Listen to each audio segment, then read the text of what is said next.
போன வருஷம் இந்த வருஷம்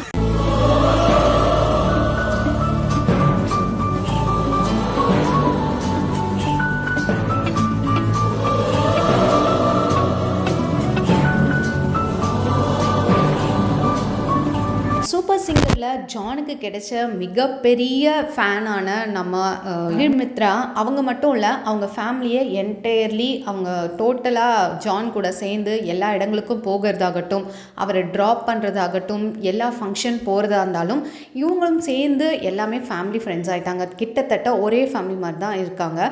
அண்ட் சென்னையில் பார்த்திங்கன்னா விக்னேஷோட அப்பார்ட்மெண்ட் பக்கத்தில் தான் உங்களோட ஃபேமிலி இருக்குது. அதனால் ஜான் வந்து விக்னேஷ் கூட தானே தங்கியிருக்காரு. இதனால் இவங்க எல்லாருமே ஒன் ஆஃப் ஃப்ரெண்ட்ஸ். இப்போது ஜான் வந்து டைட்டில் வின்னர் ஆனதுக்கப்புறம் பார்த்திங்கன்னா நிறைய ப்ரோக்ராம்ஸு ஸ்ரீலங்கா இந்த மாதிரி பல ஊர்களுக்கு போய் ப்ரோக்ராம் பண்ணிட்டாரு. அதில் ஏர்ன் பண்ண காசு, அதுக்கப்புறம் சில பல காசுகள் ஏர்ன் பண்ணி என்ன பண்ணியிருக்காரு, புதுசாக ஹூண்டாயில் வாங்கியிருக்காரு.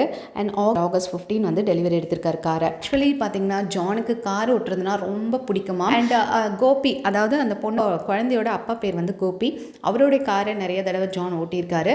அண்ட் அவரை உட்கார வச்சும் அவங்க ஃபேமிலி வந்து எல்லா இடங்களுக்கும் ஜானை ட்ராப் பண்ணுறது இதெல்லாமே செஞ்சுருக்காங்க. ஸோ அவர் இப்போ கார் வாங்கினது ரொம்ப பெரிய சந்தோஷம்னு சொல்லிட்டு அவருடைய சோஷியல் மீடியாவில் சோஷியல் மீடியாவில் ஷேர் பண்ணியிருக்காரு அப்படின்னு பார்த்தீங்கன்னா, இது வந்து ஜான் போன்ற பசங்களுக்கு ஒரு இன்ஸ்பிரேஷன்.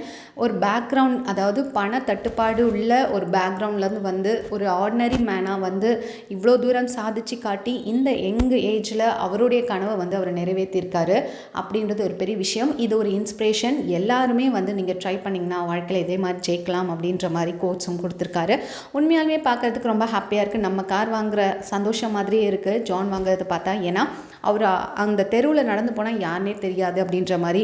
அண்ட் சாப்பாட்டுக்கே கஷ்டப்பட்டிருக்காங்க, ஒரு வேளை சாப்பாட்டுக்கேன்ற மாதிரி அவர் ரொம்ப கஷ்டப்பட்டுட்டு இருந்தவர் இப்போது இந்த நிலைமைக்கு வந்திருக்காரு அப்படின்னும் போது நமக்கு ரொம்ப ஹாப்பியாகவே இருக்குது. மட்டும் இல்லைங்க, அந்த பாப்பா, குட்டி பாப்பா வந்து ஜான் கூடயே தான் எங்கே இருந்தாலும் எல்லா ஃபங்க்ஷனுக்கும், காலேஜ், அவர் போகிற காலேஜ் ஆகட்டும், சீஃப் கெஸ்ட்டாக கூப்பிடுற இடங்களுக்கு அவங்களும் வந்து அவங்க அப்பா அம்மாவை விட இவங்க தான் நிறையவே போயிட்டு வந்துட்டுருக்காங்க. ரொம்ப ஹாப்பியாக இருக்குது. இந்த மாதிரி அப்டேட்ஸ் சேனலை மறக்காம சப்ஸ்கிரைப் பண்ணிக்கோங்க. பிடிச்சிருந்த லைக் போட்டுங்க. தேங்க்ஸ் ஃபார் வாட்சிங்.